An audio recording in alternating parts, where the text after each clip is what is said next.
We begin with income tax. Question 1.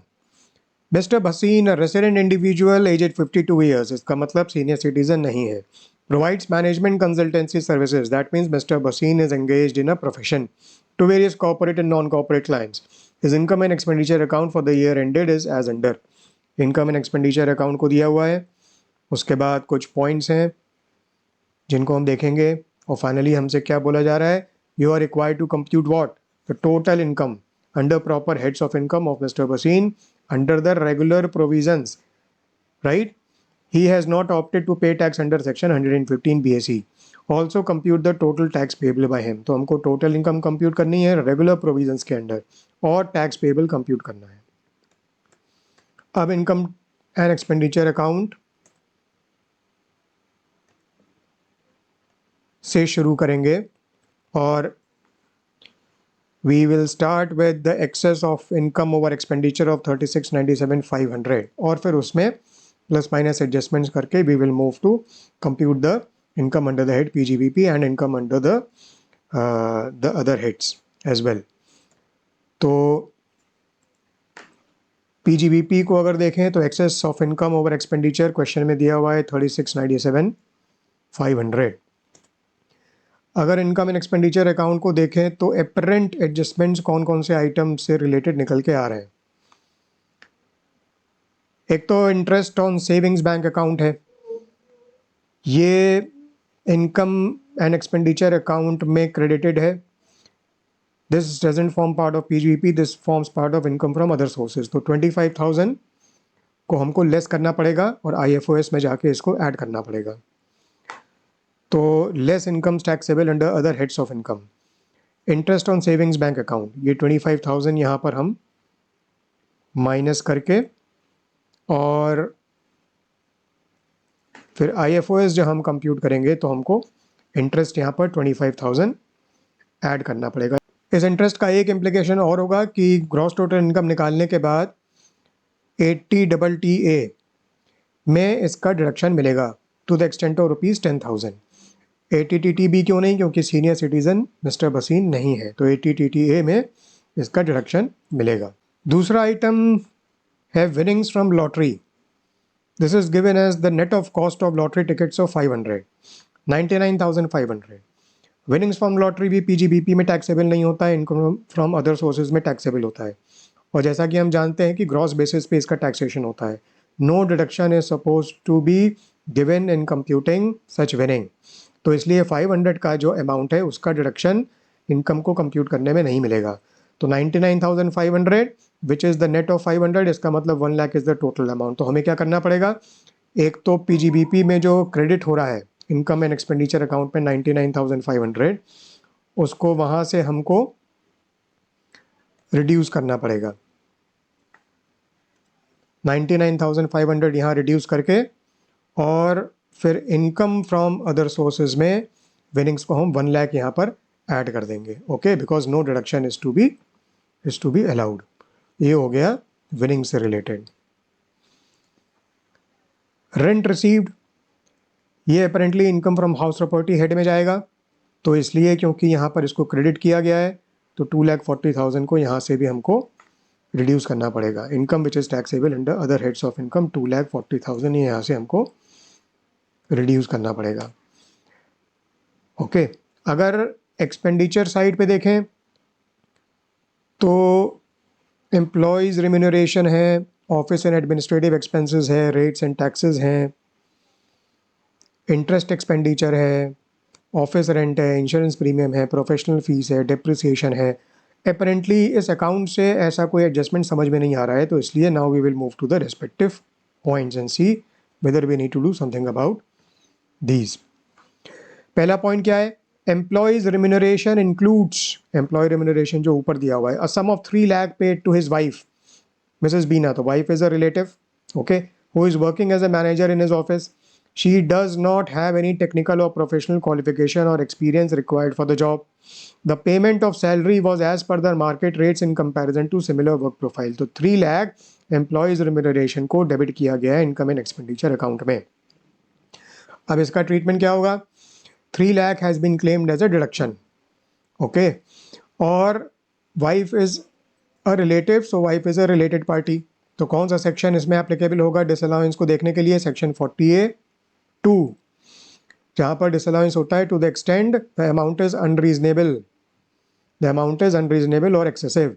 तो यहाँ पर क्योंकि मार्केट रेट से अलाइंड है इसलिए 40A(2) का डिसअलाउंस यहाँ पर नहीं होगा। तो जो 3 लाख का डिडक्शन है उसको हम एज इट इज़ रहने देंगे, उसको हम रिवर्स नहीं करेंगे। लेकिन यहाँ पर क्लबिंग प्रोविजंस भी अप्लाई होंगे, okay, because wife does not have any technical और प्रोफेशनल क्वालिफिकेशन और experience required for the job. तो इसलिए जो 3 लाख की सैलरी है after providing standard deduction of 50,000 ये मिस्टर भसीन के हैंड्स में, it will be clubbed in the income of mister Bhasin. Okay, तो डिसअलाउंस तो मिस्टर भसीन की पीजीबीपी कंप्यूट करने में सेक्शन 40A(2) में नहीं होगा, लेकिन सैलरीज हेड में salary to wife will be clubbed under section 64(1)(2)(i) with the income of mister Bhasin after standard deduction. तो ये 2,50,000 की क्लबिंग हो जाएगी। पॉइंट्स नंबर 2, 3, 4, 5 प्रॉपर्टी से कंसर्न है। Point number 2. Mr. Bhasin owns a big house with 2 independent units. Unit 1 with 50% floor area, which has been let out for residential purposes at a monthly rent of 20,000 for the entire year. Okay. And Unit 2, the balance 50%, is used by Mr. Bhasin as his residence cum office. The other particulars are municipal valuation, fair rent, standard rent. Point number 3 में दिया हुआ है rates and taxes include a sum of 10,000 paid as municipal taxes of the house. Point number 4 interest से related है। Interest expenses represent interest on capital borrowed from a nationalized bank for the construction of the house. The construction was completed in FY 2010-11. Neither the loan nor the interest was paid till the due date of filing the return of income. Point number 5 क्या है? Based on the actual rent receive for unit 1, जो कि क्या था 20,000 के हिसाब से 2,40,000। Mister Bhasin ने क्या किया है? He has debited 2,40,000 as notional rent for unit 2 which is use for his profession. तो यूनिट 2 का मिस्टर भसीन ने माना कि हम एज प्रोफेशन यूज़ कर रहे हैं, तो 2,40,000 नोशनल रेंट है जो मैं पे कर रहा हूँ, और वो इन्होंने डेबिट कर दिया है। वो इन्होंने यहाँ पर देखो इनकम एंड एक्सपेंडिचर अकाउंट में यहाँ पर डेबिट कर दिया है, और रेंट रिसीव्ड जो कि लेट आउट प्रॉपर्टी से है वो यहाँ पर इन्होंने क्रेडिट किया हुआ है। ओके, इंटरेस्ट 80,000 डेबिट किया हुआ है, जिसका पॉइंट हमने नोट किया कि that is in respect of interest on loan taken for construction of the house. तो there are 2 units, unit 1 and unit 2। Unit 1 clearly it will fall under the head IHP और 50% floor area है, तो इस portion का treatment होगा as let out property under the head income from house property. Okay, unit 2 का क्या करेंगे हम? यूनिट 2 बैलेंस 50% है and this is used as residence cum office. यहाँ पर क्वेश्चन की लैंग्वेज क्लियर नहीं है, क्योंकि the portion which is used as office it will not be taxable under the head IHP। इसका ट्रीटमेंट किस हेड में होगा? Under the head PGBP, under the head PGBP। Okay, income इससे कुछ हो नहीं रही है, तो इनकम हम कोई क्रेडिट नहीं कर सकते, और नोशनल रेंट जो उन्होंने डेबिट किया है, right, he can not pay rent to himself because he is himself the owner of the house.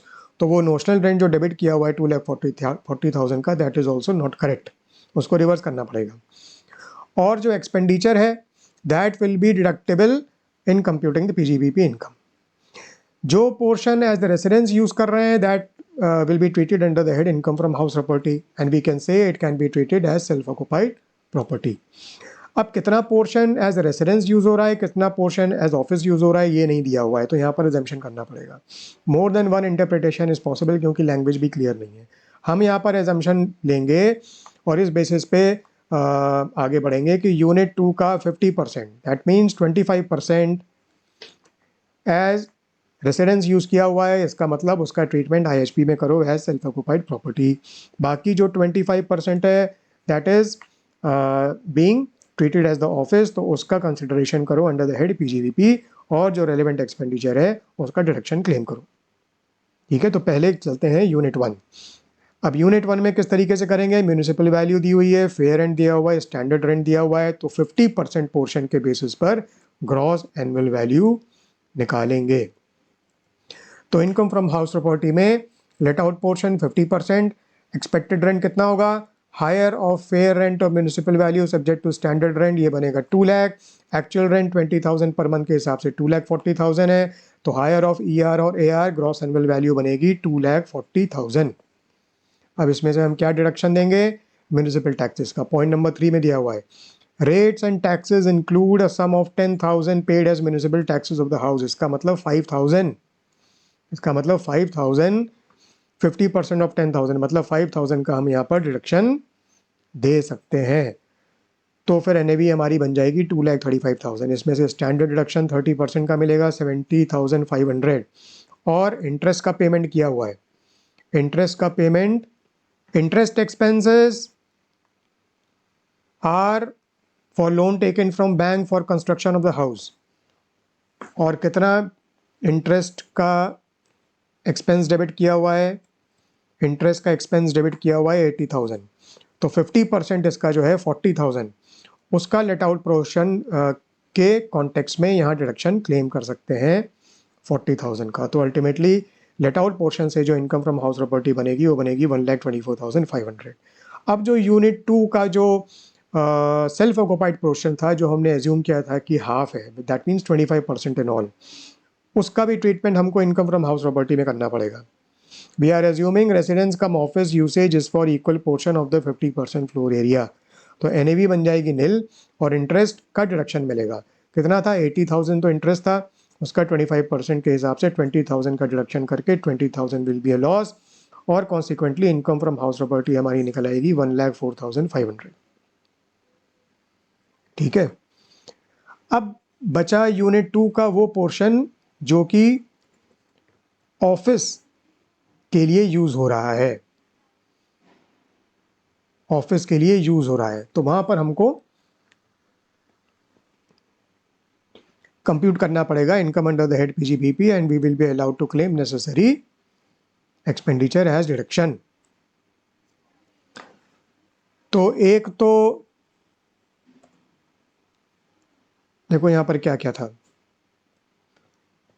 एक तो यहां पर था इंटरेस्ट एक्सपेंसेस 80,000, इंटरेस्ट एक्सपेंसेस 80,000, तो इसका मतलब 25% ऑफ दिस 20,000 जो है वो PGBP इनकम में हम डिडक्शन क्लेम कर सकते हैं, राइट। लेकिन क्योंकि बैंक से लोन लिया गया है और इंटरेस्ट का पेमेंट बैंक को हो रहा है, इसलिए कौन सा सेक्शन एप्लीकेबल हो जाएगा, 43B। और यहाँ पे दिया हुआ है कि interest was not paid till the due date of filing of return of income, तो 43B हिट होगा, तो डिडक्शन नहीं मिलेगा, इट विल बी डिसअलाउड। ठीक है। तो इंटरेस्ट टोटल 80,000 का हमने डेबिट किया हुआ इनकम एंड एक्सपेंडिचर अकाउंट में, तो ट्रीटमेंट क्या होगा, 60,000 will be treated under the head income from house property, जो हम ट्रीट कर चुके हैं, और बाकी जो 20,000 है PGBP से रिलेटेड, ऑफिशियल यूज से related, it is deductible under section 3613I।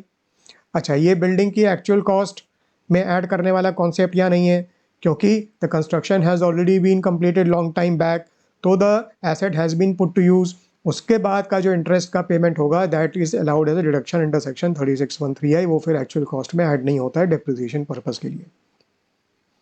लेकिन इस केस में डिडक्शन नहीं मिलेगा क्योंकि it will B disallowed under section 43B। तो अल्टीमेट इफेक्ट क्या होगा कि पूरा का पूरा 80,000 यहाँ डिसअलाउ हो जाएगा, तो हेड बैक करना पड़ेगा हमें।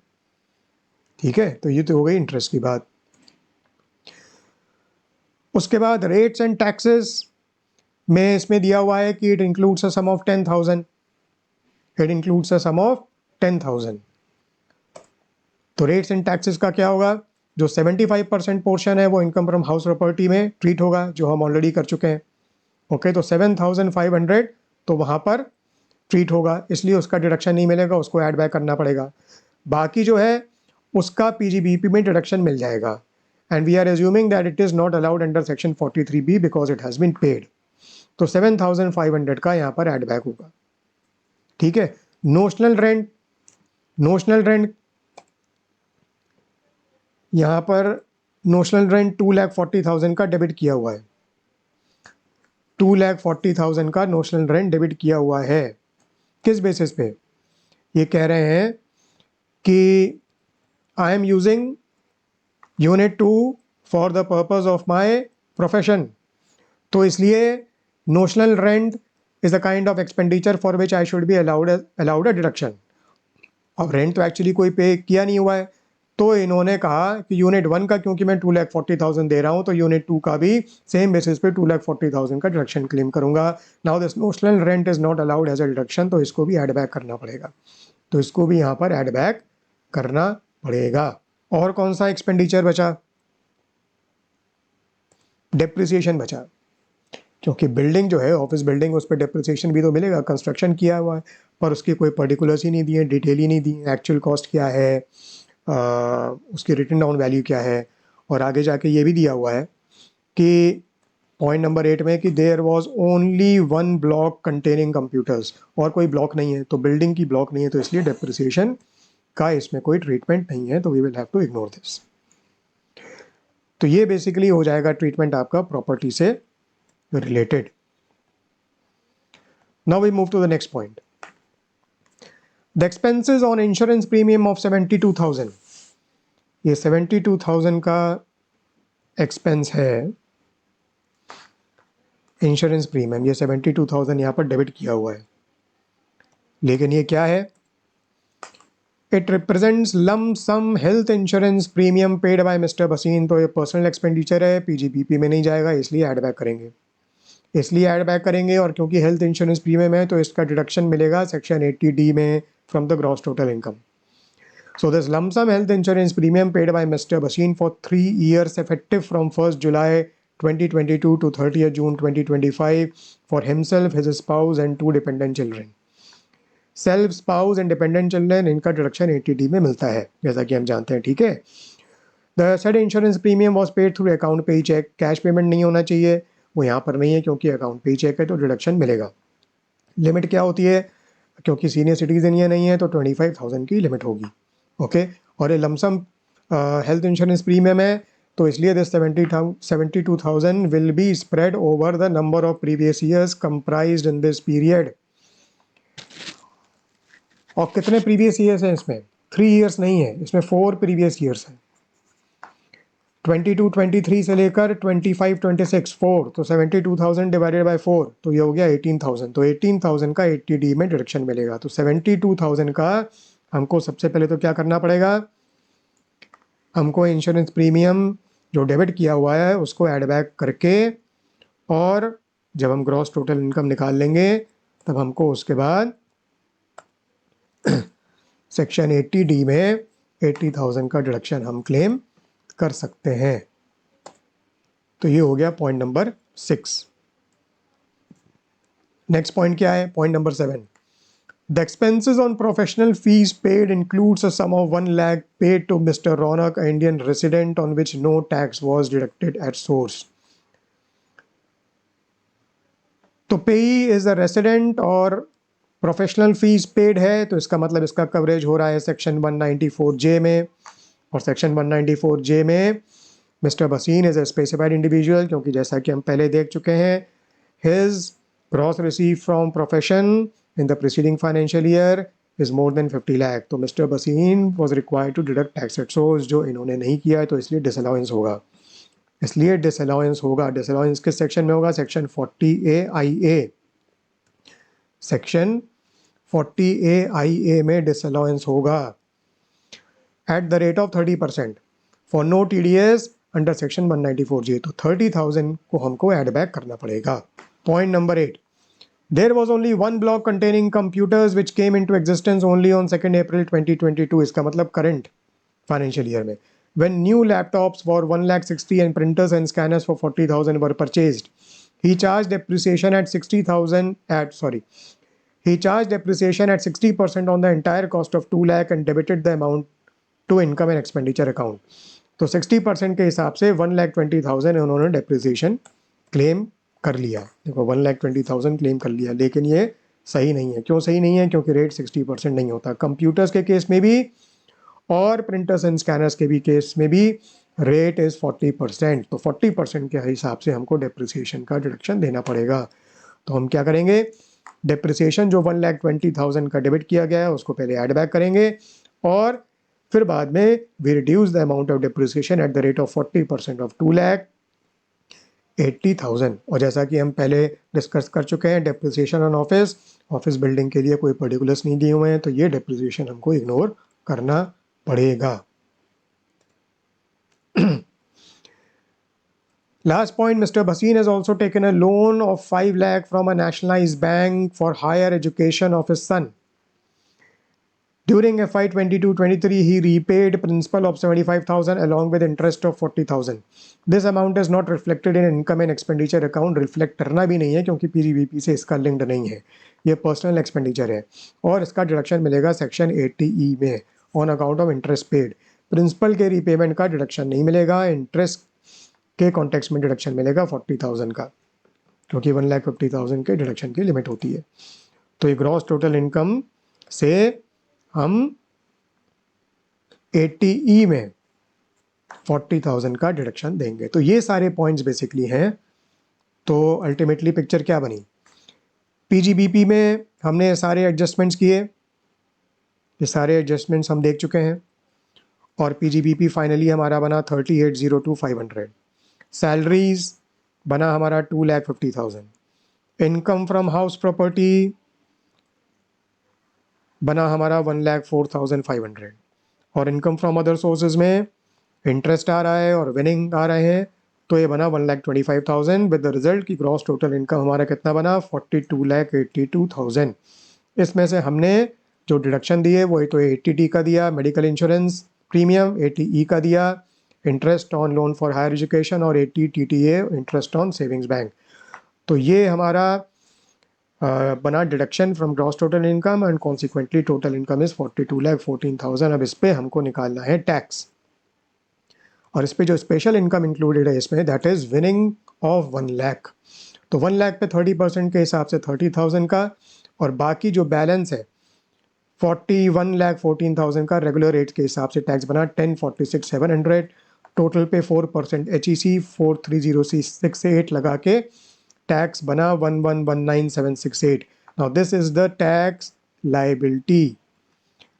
पर हमें क्वेश्चन में बोला गया है कि हमको क्या निकालना है, टैक्स पेबल। इसका मतलब अगर कोई TDS कटा है तो वो हमको डिडक्ट करना पड़ेगा। TDS विनिंग्स फ्रॉम लॉटरी से कटा है अंडर सेक्शन 194B क्योंकि 10,000 से ज़्यादा है, तो ये यहाँ पर हो जाएगा माइनस। और कोई आइटम है क्या जिसमें TDS डिडक्ट किया गया हो? एक बार इनकम एंड एक्सपेंडिचर अकाउंट देखते हैं। इनकम साइड पे ग्रॉस रिसीट्स फ्रॉम प्रोफेशन, लेकिन यहाँ क्लियरली दिया हुआ है no TDS was deducted from any of the receipts, तो यहाँ कोई इंप्लीकेशन नहीं है। Interest on savings bank account, interest on savings bank account में TDS सेक्शन 194A में नहीं डिडक्ट होता है और विनिंग्स हमने ऑलरेडी कंसिडर कर ली है। रेंट रिसीव 2,40,000 है eight the rate of 20,000 per month, तो इसमें क्या TDS डिडक्ट हुआ होगा? 194I एप्लीकेबल होता है, 194I एप्लीकेबल होता है राइट रेंट के केस में।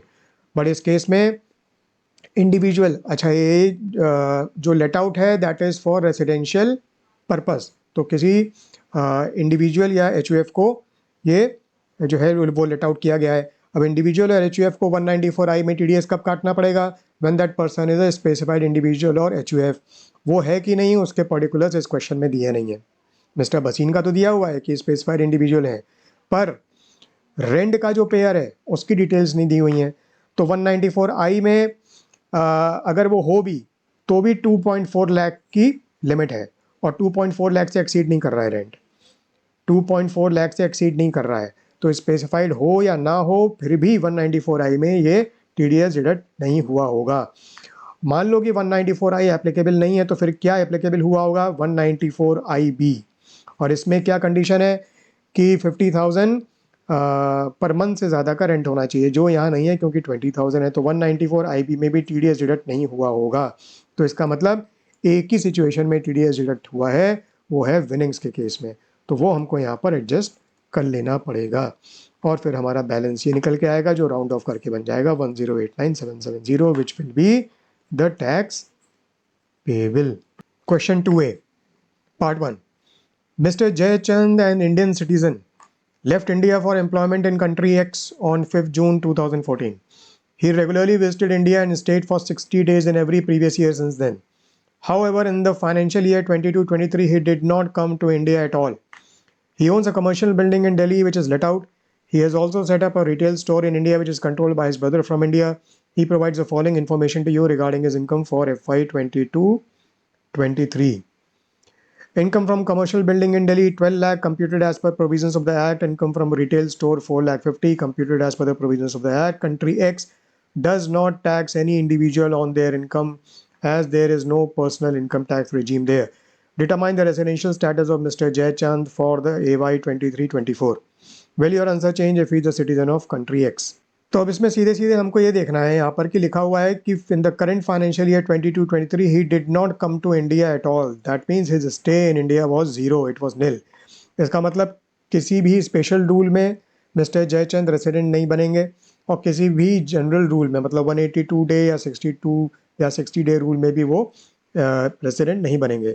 सो ultimately we need to fall back on which rule? We need to fall back on stateless rule, section 6(1)(a). और इसमें डीम्ड रेसिडेंट माना जाता है and the person is classified as a resident and not ordinarily resident, that means RNOR if three conditions are satisfied. पहली, citizen of India होना चाहिए, okay. दूसरी, total income from Indian sources, that means other than from foreign sources, should be greater than 15 lakh. And third, the person should not be liable to tax in any other country or territory. ये तीन conditions अगर satisfy होती हैं तो mister Jaichand का residential status होगा RNOR, वरना होगा नॉन रेसिडेंट और NR। तो mister Jaichand is an Indian citizen, तो पहली कंडीशन तो ये सेटिस्फाई हो गई, सिटीजन ऑफ इंडिया। अब देखना है total income from Indian sources, that means other than from foreign sources क्या है, वो 15 लाख से ज़्यादा होनी चाहिए, वो 15 लाख से ज़्यादा होनी चाहिए। तो income from commercial building in Delhi 12 lakh ये इंक्लूडेड होगी। Income from retail store, income from retail store 4,50,000 ये भी ऐड होगी, तो 16,50,000 जो कि 15 लाख से ज़्यादा हो गई। तो दूसरी कंडीशन भी सेटिस्फाई हो गई और तीसरी कंडीशन भी सेटिस्फाई हो रही है that Mr Jaichand is not liable to tax elsewhere, क्योंकि country X does not levy any income tax. तो ये तीनों कंडीशन सेटिस्फाई हो रही हैं। इसका मतलब स्टेटलेस रूल सेक्शन 6(1)(a) के under mister Jaichand will be a deemed resident and will be classified as a RNOR, okay, RNOR। अब सेकंड क्वेश्चन क्या था, what will be his residential status if he is a citizen of country X. तो अगर वो citizen of country x हैं, मतलब हम assume कर सकते हैं कि वो सिटीजन ऑफ इंडिया नहीं हैं। अगर वो सिटीजन ऑफ इंडिया नहीं है तो सेक्शन 6(1)(a) में RNOR मतलब डीम्ड रेसिडेंट इनको नहीं माना जाएगा। और क्योंकि he did not come to India at all during the financial year और द प्रीवियस ईयर, तो किसी भी जनरल या स्पेशल रूल में वो रेसिडेंट नहीं बनेंगे। तो अल्टीमेटली उनका रेसिडेंशियल स्टेटस क्या बन जाएगा? Non resident. Next question, Mr. Prashant, aged 35 years, is an Australian citizen who is settled in Australia and visits India for 125 days in every financial year since past 11 years. During FY 22-23, he visited India for a total period of 200 days. The purpose of his visit was to meet his family members who are settled in India and also for managing his business in Sri Lanka through his office in Chennai, India. And during the previous year 22-23, he has the following incomes. Find out the residential status and compute his total income for AY 23-24. अब यहाँ दिया हुआ है कि current financial year में इनका stay 182 days या उससे ज़्यादा का है, दैट मीन्स 200 डेज। इसलिए सीधा सीधा हम ये कह सकते हैं कि mister Prashant is a resident, mister Prashant is a resident. अब जो क्वेश्चन बचता है वो ये है कि इज़ ही अ ROR और इज़ ही अ RNOR। उसके लिए हमें क्या चेक करना पड़ेगा? Secondary stay conditions. Secondary stay conditions दो हैं, दो सेकेंडरी स्टे कंडीशंस हैं। अगर इनमें से कोई भी एक सेटिस्फाई होती है तो RNOR बन जाएंगे, अगर इनमें से कोई भी सेटिस्फाई नहीं होती तो ROR बन जाएंगे। कंडीशंस क्या है? पहली, he should be a non resident in 9 out of 10 preceding previous years. Second, he should be 729 days और less in the preceding 7 years, okay. अब 7 प्रीवियस ईयर्स में 125 डेज के रेट के हिसाब से 875 डेज का स्टे है, which is not less then और इक्वल टू 729 डेज। तो ये कंडीशन सेटिस्फाई नहीं हो रही है। Non resident in 9 out of 10 preceding previous years, अब स्टे इनकी 125 डेज पर ईयर की है फॉर द पास्ट 11 ईयर्स और ये ऑस्ट्रेलियन सिटीज़न है, मतलब एज्यूम कर सकते हैं कि सिटीज़न ऑफ इंडिया या PIO नहीं है। ऐसे केस में जो स्पेशल रूल लगता है द पर्सन विजिटिंग इंडिया, और फिर उसमें थ्रेशोल्ड 182 डेज़ और 120 डेज़ वगैरह वगैरह है, वो एप्लीकेबल नहीं होगी। हम सीधे कहाँ जाएंगे, 182 डेज़ और 60 डे रूल में जाएंगे। 60 डे रूल के अंडर जब हम चेक करेंगे तो रेसिडेंट बनने की दो कंडीशंस होती हैं। एक तो the person should be for 60 days और more in the relevant financial year, वो मीट हो रही है हर साल क्योंकि 125 डेज का स्टे है every financial year for the past 11 years. दूसरा 365 डेज और more in the preceding 4 previous years, वो भी हर बार सेटिस्फाई हो रहा है क्योंकि 125 डेज के हिसाब से 4 साल का 500 डेज निकल के आता है। तो इसलिए non resident in 9 out of 10 preceding previous years बिल्कुल नहीं। तो दोनों ही कंडीशन सेटिस्फाई नहीं हो रही हैं और इसलिए इनका रेसिडेंशियल स्टेटस बन जाएगा ROR। और क्योंकि resident and ordinarily resident status बनेगा, therefore the global income will be taxable and consequently 20 lakh, 16 lakh, 5 lakh, 2 lakh, ये सारी की सारी इनकम टैक्सेबल हो जाएंगी। 20 + 16 36, 36 38, 38 lakh 50,000 will be the total income for AY 23-24. Question 2B, Part 1. Ms. Tara, a resident individual aged 32 years, is a social media influencer. She makes videos reviewing various electronic items and posts those videos on social media. तो social media influencer है, she is a resident और ये इनका profession है।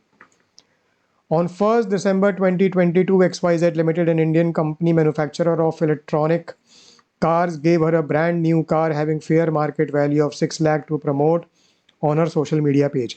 She used that car for 7 months for her personal purposes, recorded a video reviewing the car and then returned the car to the company.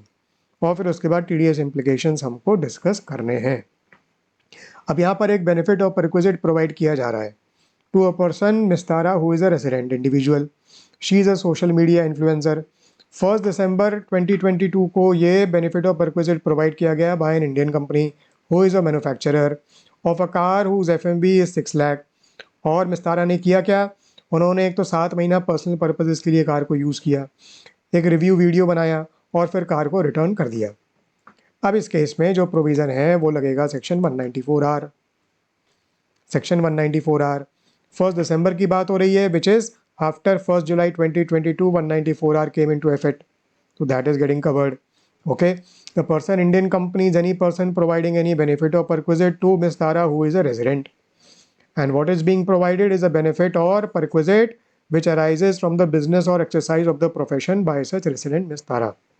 Okay, अब इस case में हमको देखना पड़ेगा कि TDS एप्लीकेबल हो रहा है कि नहीं, और अगर हो रहा होगा तो फिर देखना पड़ेगा कि रेट क्या लगेगा और उसका TDS का जो थ्रेशोल्ड है वो मीट हो रहा है कि नहीं। CBDT circular is to be taken note of which was issued in the context of 194R, और उसमें एक पॉइंट है रिगार्डिंग सोशल मीडिया इन्फ्लुएंसर। देखते हैं वो क्या बोलता है, हमने इसको पढ़ा है। Many a time social media influencer is given a product of a manufacturing company so that he can use that product and make audio video to speak about that product in social media. Okay, in case of benefit of perquisite being a product like car, जो कि हमारे case में fact में है, where the product is returned to the manufacturing company after using for the purpose of rendering service, then it is not treated as benefit perquisite for the purpose of TDS under section 194R. इसका मतलब अगर benefit of perquisite का use, जो product जो दिया गया है उसका यूज़ सिर्फ उस हद तक लिमिटेड है for the purpose of rendering the service. कौन सी service? To make audio video to speak about that product in social media. If this is the only use and if the product is return, तो ऐसा हम कह सकते हैं कि there is no benefit और perquisite within the context of section 194R और फिर TDS नहीं लगेगा। लेकिन अगर प्रोडक्ट रिटेन कर लिया जाता है तो TDS will require to be deducted under 194R। अब हमारे क्वेश्चन में क्या हम ये कह सकते हैं कि CBDT circular is squarely applying to the facts of the case? थोड़ा सा डिस्प्यूटेड है। दो ऑल्टरनेटिव व्यूज़ हैं इसमें। व्यू वन इज़ क्योंकि miss Tara has prepared a review video and returned the car, therefore this is not a benefit of perquisite under section 194R और TDS नहीं लगेगा। TDS नहीं लगेगा in view of the CBDT circular। दूसरा view क्या है? दूसरा व्यू ये है कि she not only used the car for creating the review video, but she also retained the car for 7 months and used it for her personal purpose. ठीक है, she used that car for 7 months for her personal purpose. तो इसलिए this fact pattern is not strictly meeting the requirement of the CBDT circular to say that the car was only used for rendering the service and after that it was returned. Rather it was used for personal purposes.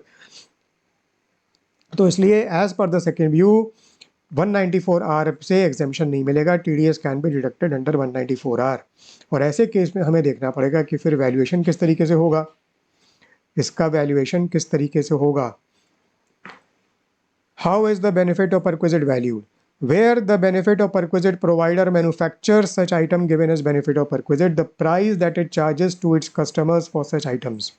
तो 7 महीने का usage किया गया है, तो usage के लिए right, what is the amount that the manufacturing company or the Indian company in our case would be charging to its customers, that will be considered as the value or benefit of perquisite for the purpose of TDS under 194R। and अगर वो फिर value 20,000 से ज़्यादा है which is the threshold, तो उस value का 10% will be the amount of TDS under section 194R।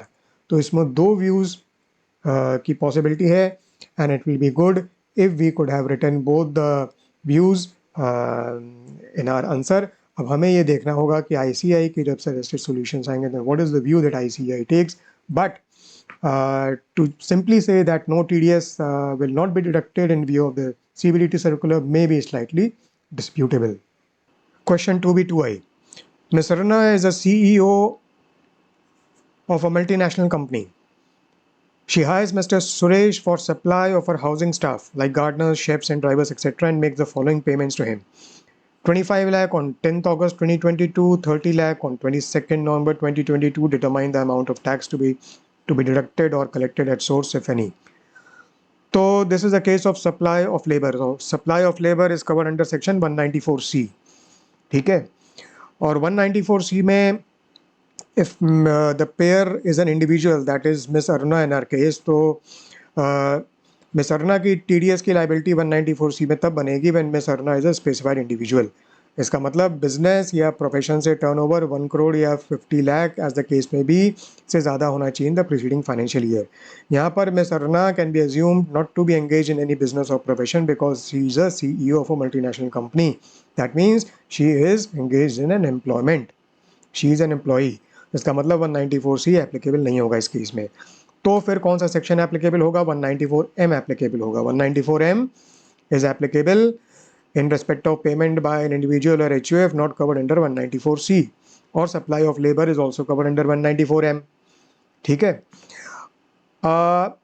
अच्छा एक चीज़ यहाँ ध्यान देने वाली है कि मिस अरुणा ने जो पेमेंट किया है that is in respect of the housing staff. That means the nature of the payment is for personal purpose.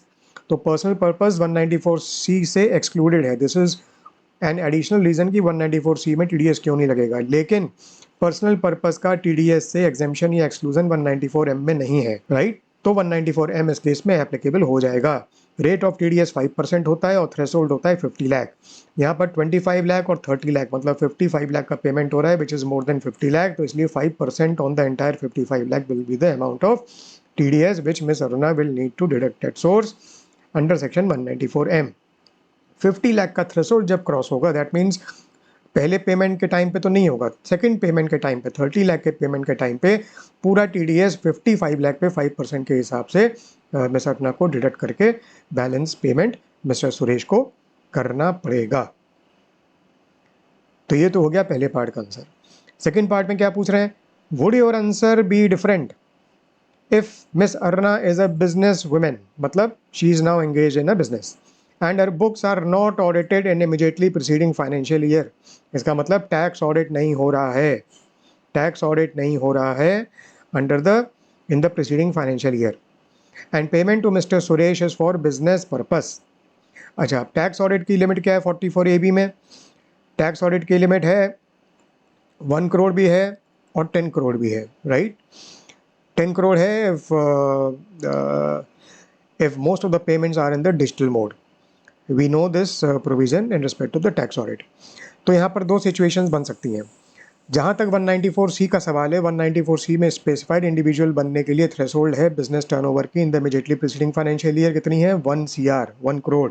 लेकिन टैक्स ऑडिट में दो थ्रेशोल्ड अप्लाई हो सकती हैं, 1 करोड़ या 10 करोड़. कौन सी थ्रेशोल्ड टैक्स ऑडिट के लिए अप्लाई हुई है यहाँ नहीं दिया हुआ है, राइट. हो सकता है कि मिस अरुणा का बिजनेस टर्नओवर 1 CR से कम हो.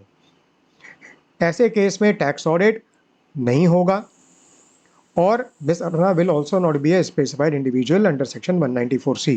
तो 194C इस केस में भी हमारे second part of the question के केस में भी नहीं लगेगा, 194M अप्लाई होगा जैसा कि first part of the question में हो रहा था. दूसरा केस, दूसरी सिचुएशन वो बनेगी जहां पर टैक्स ऑडिट इसलिए नहीं हो रहा है क्योंकि 1 करोड़ से ज़्यादा बिजनेस टर्नओवर है लेकिन 10 करोड़ से कम है और 10 करोड़ की टैक्स ऑडिट लिमिट एप्लीकेबल हो रही है.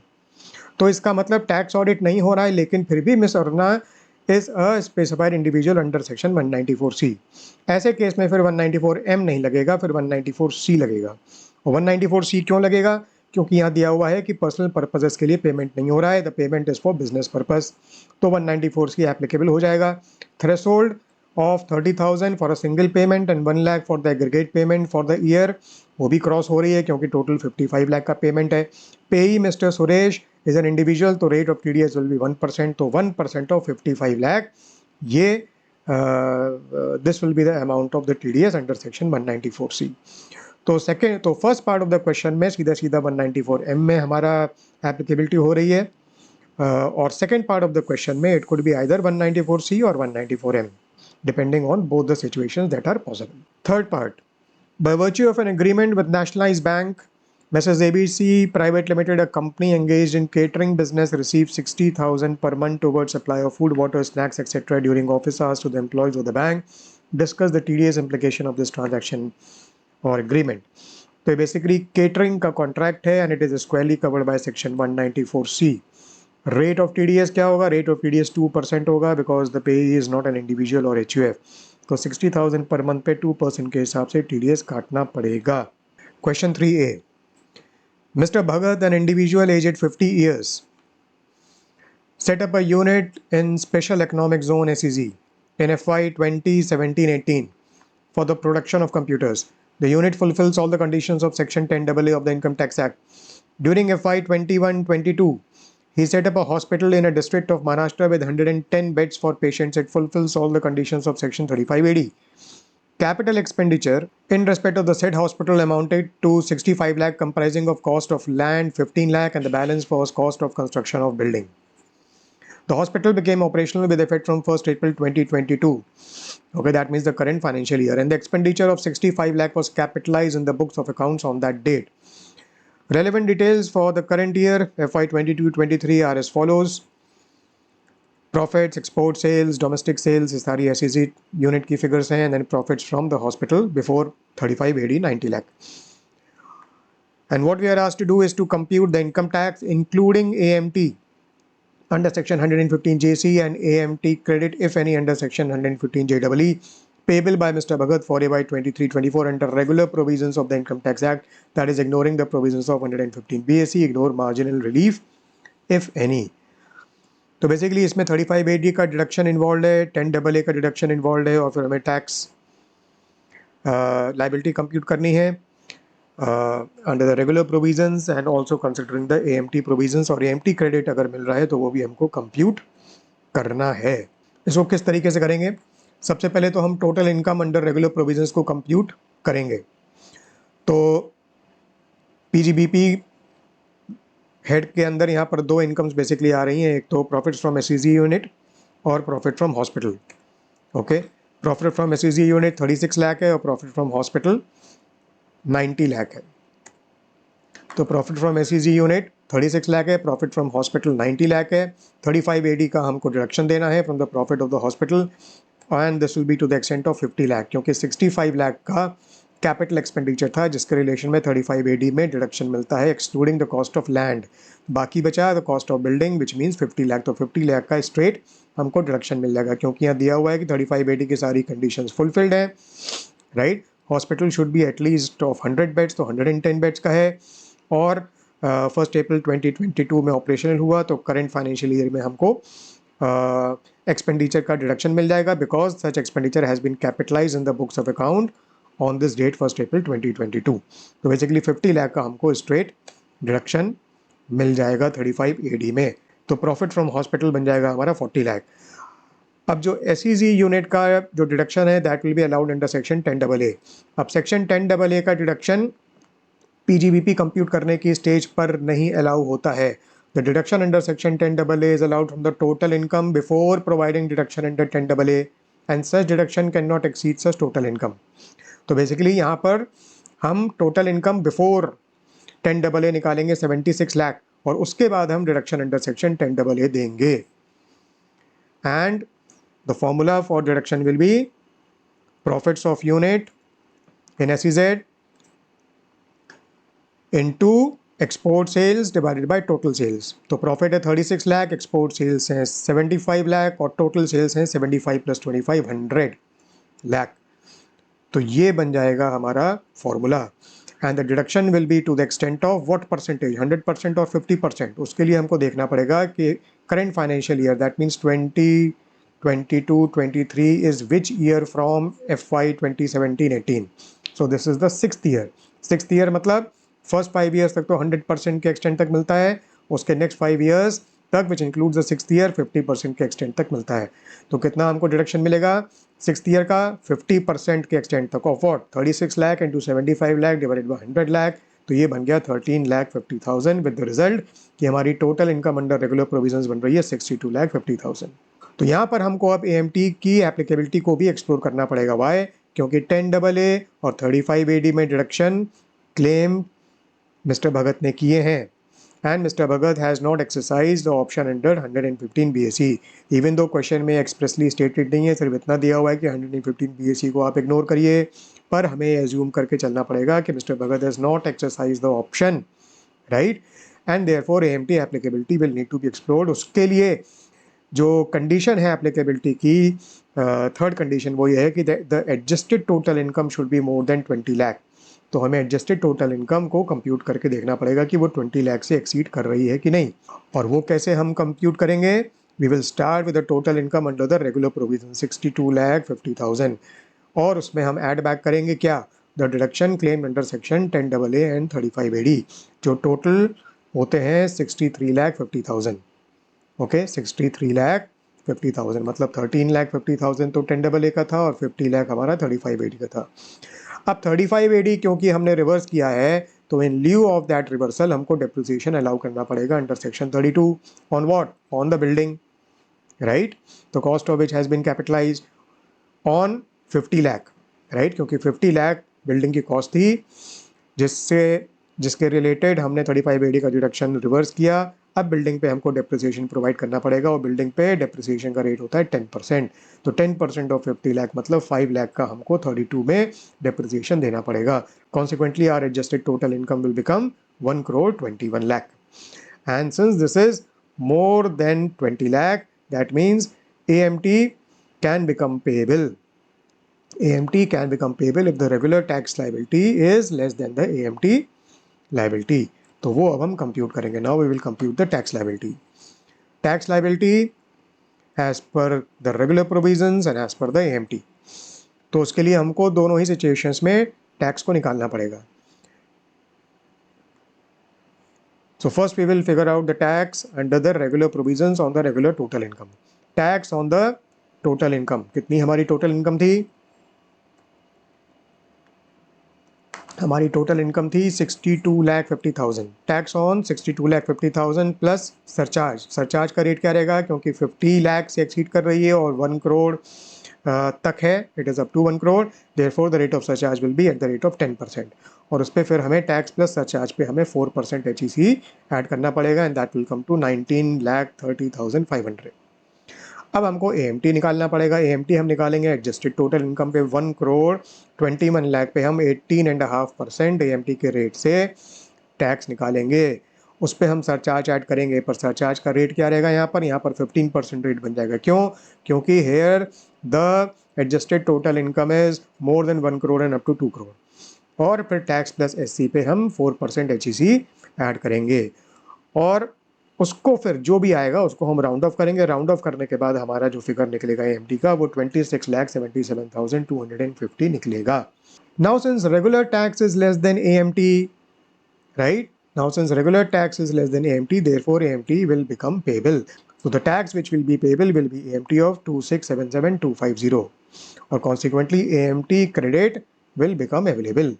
और उसका quantum क्या होगा? It will be AMT of 26,77,250 minus the regular tax of 1930,500. तो AMT credit हमारा बन जाएगा 746,750. This will be the answer. Okay. Question 3B. Mr. Rohan retired from Messrs. QRST Limited, a private sector company, on 31st March 2023 after completing 28 years and 3 months of service. He received the following sums and gifts on his retirement. Particulars हैं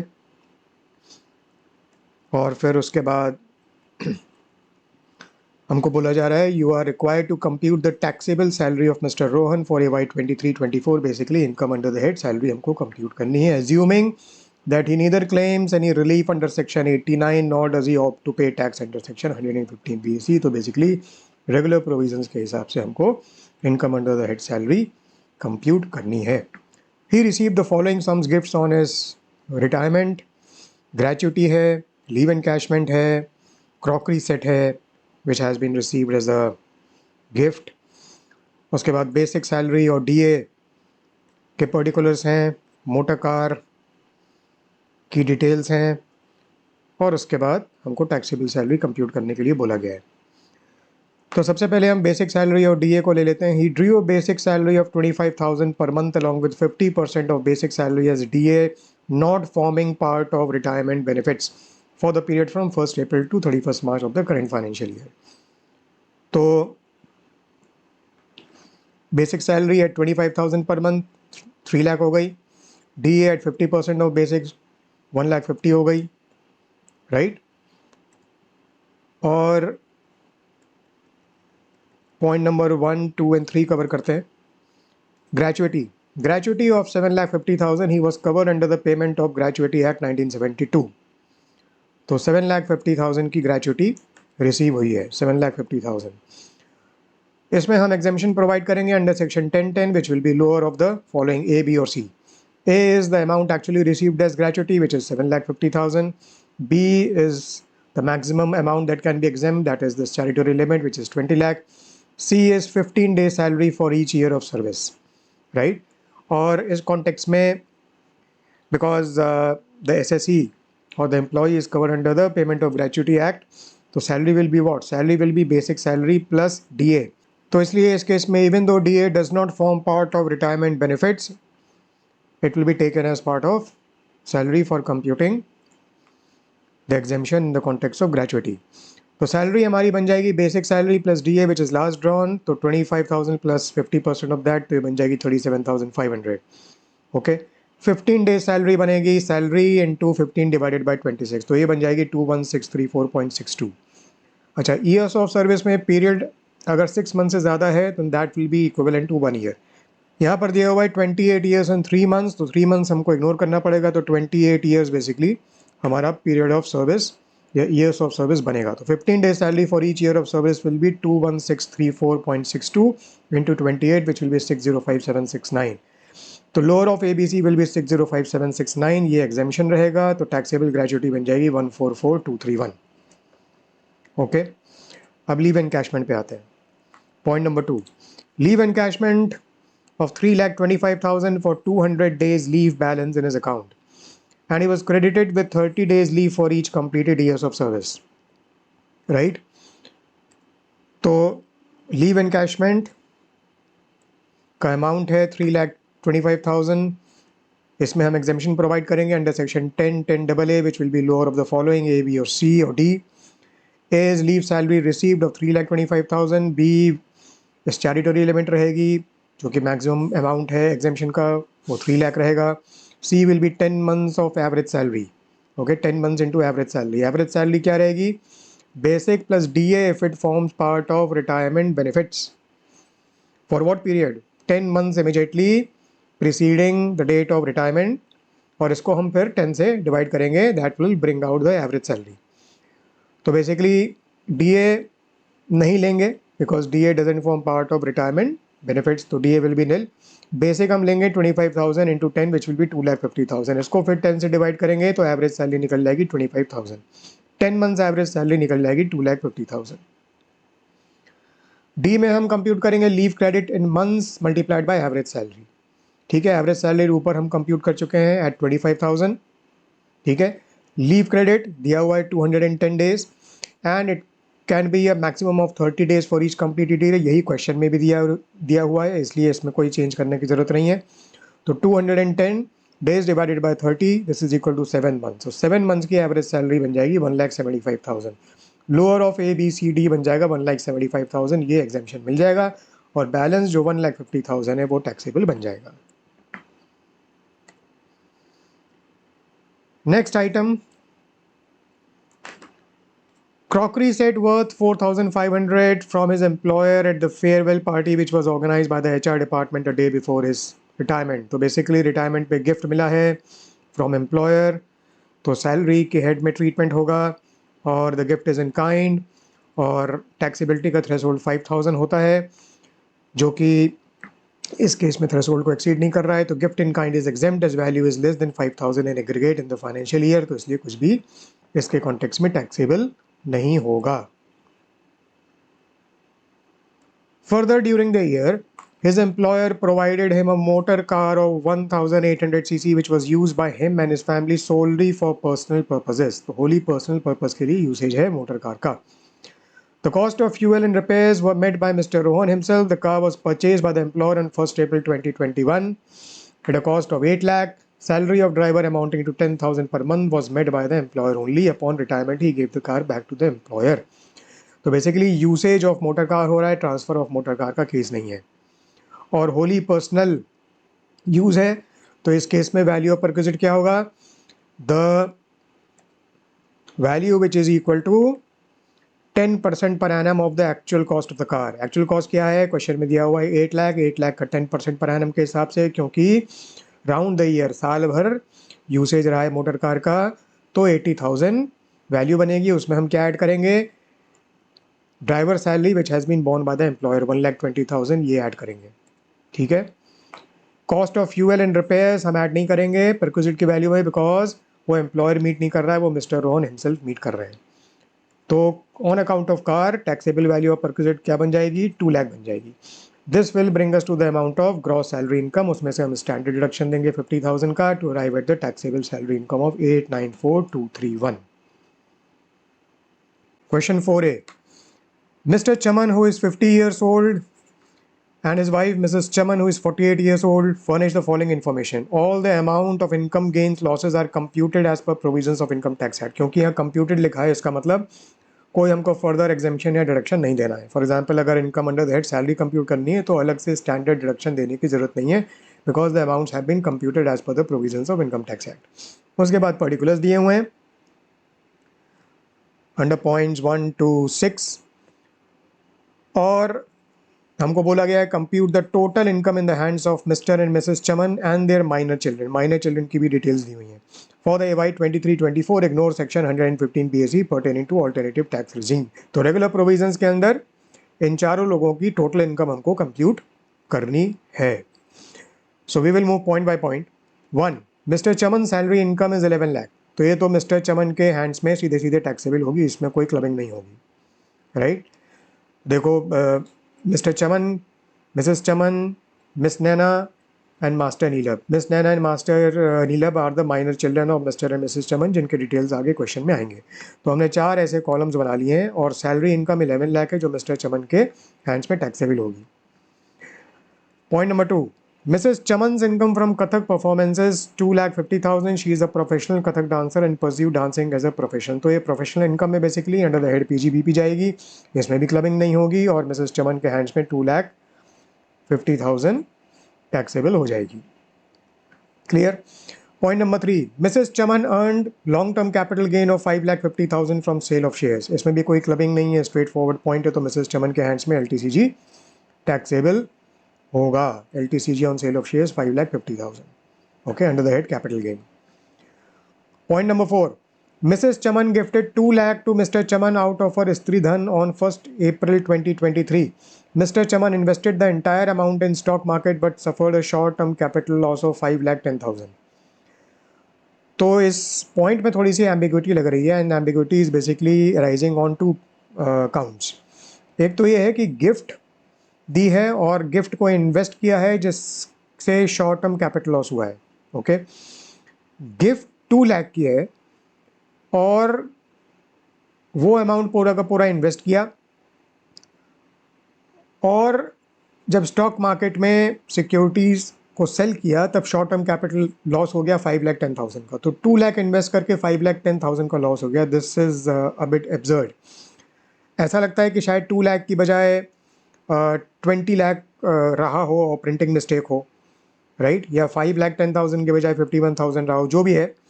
but this is one ambiguity which is apparent from the wordings of this question. और दूसरी ambiguity ये है कि gift 1 April 2023 को दिया गया. That means in the next financial year. हम प्रीवियस ईयर 22-23 की बात कर रहे हैं, ये गिफ्ट मिली है प्रीवियस ईयर 23-24 में. और अगर ऐसा हुआ है तो शॉर्ट टर्म कैपिटल लॉस भी फिर नेक्स्ट प्रीवियस ईयर के कॉन्टेक्स्ट में हुआ है. तो इसलिए अगर हम इस प्रीवियस ईयर का कंप्यूटेशन कर रहे हैं तो कोई इसमें वर्किंग की ज़रूरत ही नहीं है. No consideration is to be applied, right. अगर ये प्रिंटिंग मिस्टेक है और ये 23 की बजाय 22 था, राइट, तब फिर ये शॉर्ट टर्म कैपिटल लॉस जो भी रहा हो, अगर हम एज्यूम करते हैं कि चलो 5,10,000 is the right amount, then 5,10,000 will be clubbed back in the hands of misses Chaman under section 64. क्योंकि मिसेस चमन ने अमाउंट जो गिफ्ट किया था उसके इन्वेस्टमेंट के कारण 5,10,000 का शॉर्ट टर्म कैपिटल लॉस हुआ था. तो 5,10,000 फिर मिसेस चमन के हैंड्स में क्लब होगी और that will B set of with the LTCG of 5,50,000 in the hands of Mrs. चमन. लेकिन हम अपने आंसर में इसका कोई ट्रीटमेंट नहीं करेंगे, मेनली बिकॉज यहाँ 1 अप्रैल 2023 है and this is very clearly the date which is given in the question. Point number 5. Miss Nana, their minor daughter, earned 3,56,000 by performing in various quiz competitions held online during the year 22-23. She kept that amount in savings bank account and earned interest of 15,000 during the year 22-23. तो basically miss Naina minor daughter हैं तो clubbing provisions applicable होंगे under section 64(1)(a). अब 3,50,000 has been earn on account of skill and talent, तो इसमें clubbing नहीं होगी. तो 3,56,000 विल नॉट बी क्लब, ये मिस नैना के हैंड्स में टैक्सेबल होगा. लेकिन जो सेविंग्स बैंक अकाउंट से जो इंटरेस्ट है 15,000 वो क्लब होगा in one of the parents, mister और मिसेस चमन. तो 3,56,000 क्विज कंपटीशन से under the head income from other sources ये मिस नैना के हैंड्स में टैक्सेबल होगा, राइट. और interest on savings bank account जो है वो मिस्टर चमन के हैंड्स में क्लब होगा कि मिसेस चमन के हैंड में क्लब होगा. It will depend on the quantum of total income of mister and missus Chaman before clubbing of bank interest of miss Naina. जिसका टोटल इनकम ग्रेटर होगा उसके हैंड्स में क्लबिंग होगी. तो total income of mister and missus Chaman before such clubbing of bank interest of miss Naina, mister Chaman का है 11 लाख और Mrs चमन का है 8 लाख. तो मिस्टर चमन का total income before such clubbing is greater, तो मिस्टर चमन के हैंड्स में क्लबिंग होगी. तो interest on savings bank account of miss Naina 15,000 clubbing होगी, लेकिन क्योंकि 64(1)(a) में क्लबिंग होगी तो 1,500 का एग्जाम्पशन मिलेगा under section 1032. Last point. Master Neelam, their minor son, earned 35,000 from fixed deposit which was made out of the cash he received on his birthday from his friends and family. ठीक. Neelab suffers from disability as mentioned under section 80U. The medical certificate shows a disability of up to 75%. तो 80U की disability है तो clubbing provisions attract नहीं होंगे. Clubbing provisions attract नहीं होंगे तो 35,000 will be taxable in the hands of Master Neelab. अच्छा, यहाँ पर 56(2)(x) का भी implication आ रहा है. Cash received on his birthday from friends and family, पर क्योंकि कोई अमाउंट नहीं दिया है तो हम एज्यूम करके चल रहे हैं कि एग्रीगेट 50,000 से कम होगा. कोई डेट भी नहीं दी है, हमें नहीं पता. तो basically in absence of particulars 56(2)(x) का कोई इंप्लीकेशन यहाँ पर नहीं दिख रहा है. तो होगा क्या कि 35,000 फिक्स डिपॉजिट पे जो इंटरेस्ट है that will be taxable in the hands of master Neelam and it will not be clubbed.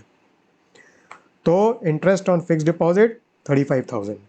तो अकॉर्डिंगली इन सब आइटम्स को एग्रीगेट करके ग्रॉस टोटल इनकम बन जाएगी 11,13,500, 8 लाख, 3,56,000 एंड 35,000 इन चारों लोगों की.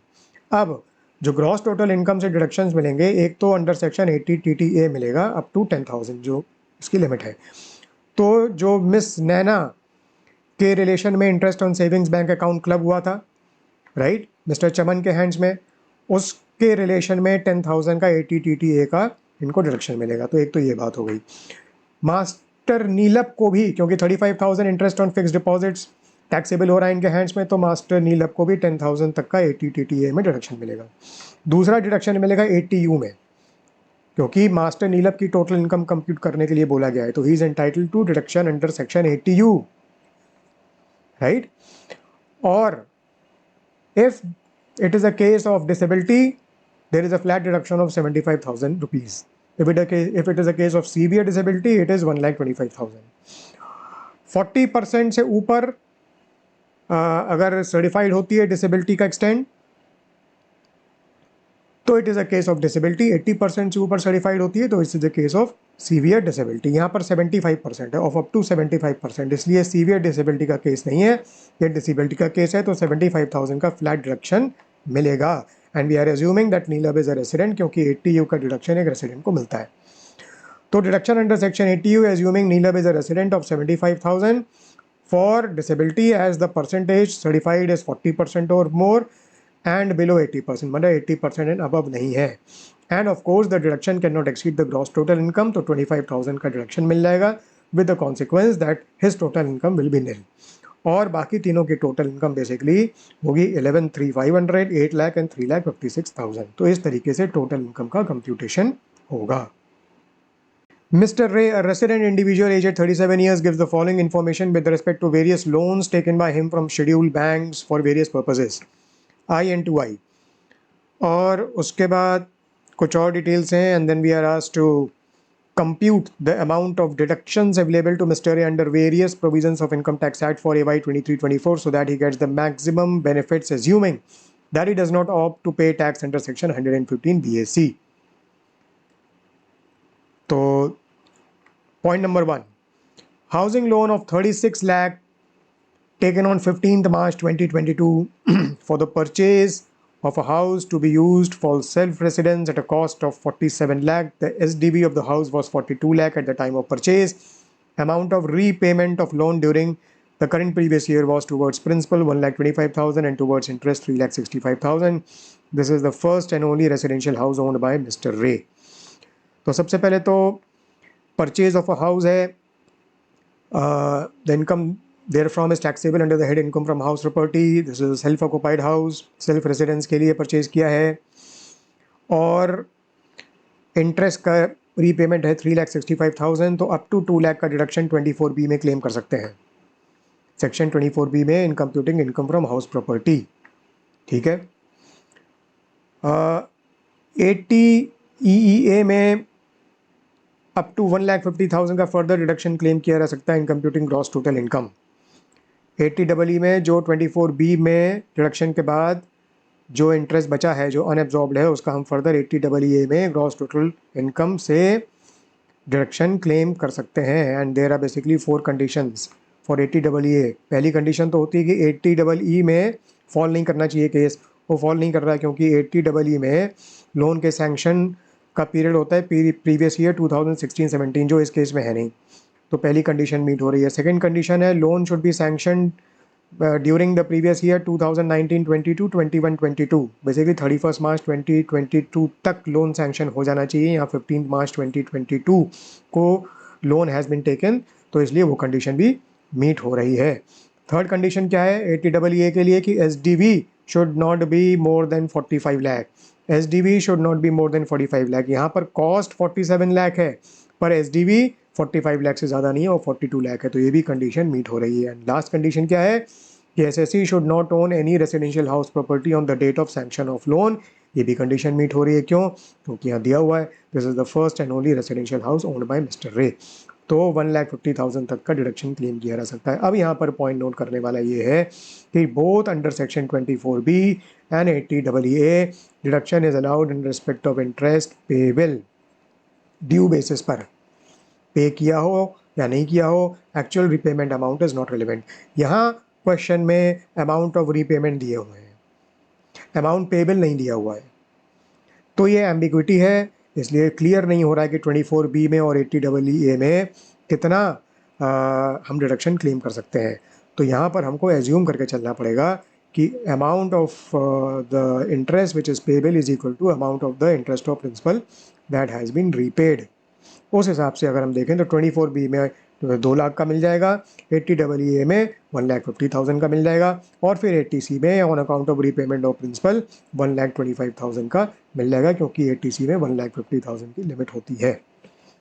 तो ये 3 अमाउंट्स 2 लाख, 1,50,000, 1,25,000 ये आपको मिल जाएंगे in terms of the deductions in point number 1. Point 2. A vehicle loan of 16 lakh taken on 31st October 2021 for the purchase of electric vehicle for personal use. An amount of repayment of loan during previous year 22-23 was towards principal and towards interest इतना।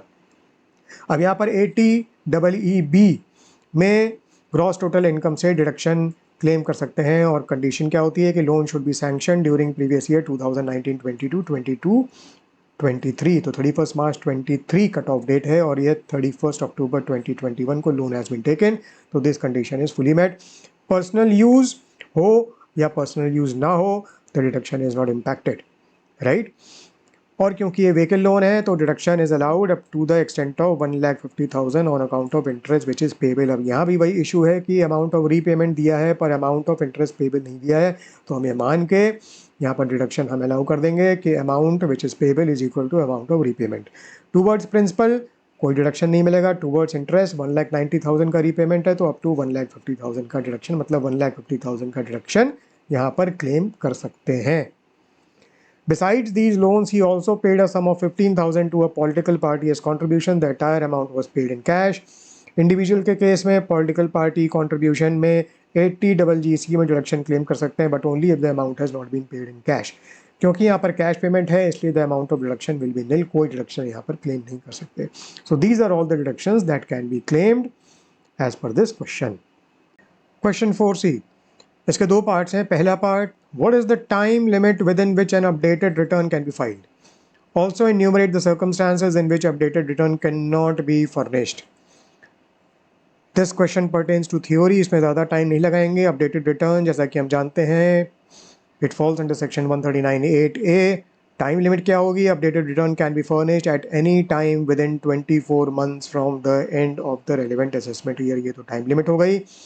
3 exclusions हैं और 3 situations हैं in respect of in eligibility.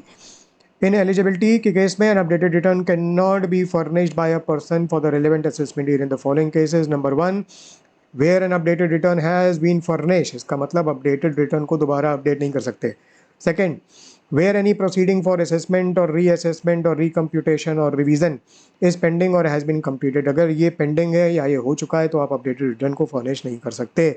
Third, where he is such person or belongs to such classes of persons as may be notified. 3 exclusions भी mentioned है। The provisions of updated return do not apply in the following cases. If the updated return is a return of loss, अगर return of loss है तो updated return furnish नहीं कर सकते। अगर updated return का effect है to decrease the total tax liability basis the return that has been filed earlier, तो updated return furnish नहीं कर सकते। और updated return furnish करके आप refund को increase नहीं कर सकते, या अगर रिफंड पहले नहीं बना है तो आप रिफंड को क्लेम नहीं कर सकते। तो बेसिकली इन सिचुएशंस में अपडेटेड रिटर्न को फर्निश नहीं किया जा सकता। Second part, person other than a company और अ फर्म, क्योंकि कंपनी और फर्म के केस में तो रिटर्न को फर्निश करना कंपलसरी होता है, right, in any case whatsoever. तो a person who is other than a company और a firm who is otherwise not required to furnish the return of income needs to furnish return of income provided they fulfill certain conditions prescribed. Enumerate. तो जैसा कि हम जानते हैं section 139(1) में company और firm को छोड़ के अगर कोई पर्सन है तो रिटर्न फर्निश करने की ज़रूरत है। The total income without giving effect to the specified exemptions and deductions is more than the basic exemption limit, and if the person is not required to furnish return, then still if any of the following criteria during the previous year is fulfilled, तो return furnish करने की ज़रूरत पड़ेगी under section 139(1). और ये 7 criteria हैं basically. Deposit of more than 1 crore in 1 or more current accounts, expenditure of more than 2 lakh on travel to a foreign country, expenditure on consumption of electricity more than 1 lakh, total sales turnover or gross receipts in business more than 60 lakh, total gross receipts in profession more than 10 lakh, aggregate of TDS deducted and TCS collected during the previous year is not less than 25,000, मतलब 25,000 और मोर, और ये limit बढ़ जाती है 50,000 in case of a senior citizen. Deposit in saving bank account और accounts not less than 50 lakh, मतलब 50 लाख और more during the previous year. ये क्राइटेरिया, कोई भी इनमें से क्राइटेरिया फुलफिल होगा तो रिटर्न ऑफ इनकम को फर्निश करने की ज़रूरत है under section 139(1). We now move to the GST section B. Question 5. Geno Enterprises, a partnership firm, is a regular taxable person registered in Guwahati, Assam, and is engaged in supply of air conditioners and its accessories as well as air condition repairing services. Details of various activities for the month of October 2022 are as follows. Point number 1, 2 और 3 में supply की details हैं, outward supplies. Point number 4 में inward supply purchase की details हैं जिसमें ITC मिल सकता है. Additional information, all the figures mention above are exclusive of taxes. B में कुछ इन्वॉइसेस की डिटेल्स हैं और हमको देखना है कि ITC क्लेम हम कर पाएंगे कि नहीं. फिर पॉइंट नंबर सी में रेट्स ऑफ GST दिए हुए हैं in respect of air conditioner parts and accessories except stabilisers. Stabilisers का सेपरेटली दिया हुआ है, सर्विसेज का दिया हुआ है और फ्रेट का दिया हुआ है. And then we have been asked to calculate the amount of minimum CGST, SGST and IGST tax payable in cash by Geno Enterprises for the month of October 2022 and working notes should form part of your answer. तो एक बार point by point देखते हैं कि किस तरीके से workout करेंगे. तो in terms of supply, points 1, 2, 3 are relevant. Point 1 में क्या दिया हुआ है? इंट्रा स्टेट सप्लाई है एयर कंडीशनर की टू कस्टमर्स इन असम. अच्छा, freight is separately charged in invoices for delivery of goods at customers' doorstep. तो basically Geno Enterprises is delivering the goods at customers' doorstep और freight चार्ज किया गया है और वो इन्वॉइस में सेपरेटली चार्ज है. वैल्यू ऑफ गुड्स दिया हुआ है 4 लाख और value of freight charges charge separately in above invoices 1 lakh दिया हुआ है. ठीक है. और गुड्स और फ्रेट में रेट ऑफ टैक्स क्या है? एयर कंडीशनर का तो 12% IGST है, मतलब CGST और SGST 6% ईच, और फ्रेट का भी सेम रेट है. तो दो स्टेटमेंट बना लेंगे. एक में हम दिखाएंगे computation of GST payable in cash by Geno enterprises for October 2022 और फिर एक स्टेटमेंट ऑफ ITC बना लेंगे. तो जहाँ तक हमारे इस intrastate supply of air conditioner का पॉइंट है, तो freight will be included in the value of supply. क्यों? क्योंकि it is incidental expense. It is incidental expense. अच्छा, एयर कंडीशनर की भी सप्लाई है और फ्रेट की भी सप्लाई हो रही है. So it is a composite supply. It is a composite supply. Why? Because the supply consists of 2 or more taxable supplies, air conditioner and freight, and these are naturally bundled and supplied in conjunction with each other in the ordinary course of business, and one of which is a principal supply. Principal supply कौन सी है? Air conditioner की supply principal supply है. तो this will be a composite supply with principal supply of air conditioner और इसलिए जो air conditioner का जो rate of tax है 12% वो लगेगा. ठीक है. ये इंट्रास्टेट है, ये इंट्रास्टेट है, इसलिए 6% CGST और 6% SGST के हिसाब से वैल्यू ऑफ सप्लाई 5 लाख पे 30,000 CGST SGST बन जाएगा. ओके. तो ये तो हो गया पॉइंट 1 का ट्रीटमेंट. अच्छा, पॉइंट 2 में क्या है? पॉइंट 2 में भी इंट्रा स्टेट सप्लाई है. किस चीज़ की? Of repairing services, wherein apart from charging service charges, cost of parts and spares provided to customers is also charged in consideration for the same is separately mentioned in the invoices. तो basically service component का value 3 lakh है और parts and spheres component का value 50,000 है. अब ये ना तो मिक्स सप्लाई है ना कंपोजिट सप्लाई है. These two are independent supplies. 3 lakh and 5 lakh services and parts. और इनका रेट ऑफ टैक्स क्या है? सर्विसेज का तो 18% है मतलब CGST SGST 9% 9%, और पार्ट्स का CGST SGST 6% 6%। तो इसका ट्रीटमेंट किस तरीके से होगा? Intra state supply of repairing services taxable at 18%, मतलब 9% 9%, 27,000 हो गया 3 लाख की वैल्यू ऑफ सप्लाई पर। And intra state supply of parts and spheres taxable at 12%, मतलब 50,000 वैल्यू ऑफ सप्लाई पर 3,000 और 3,000 ये हो गया।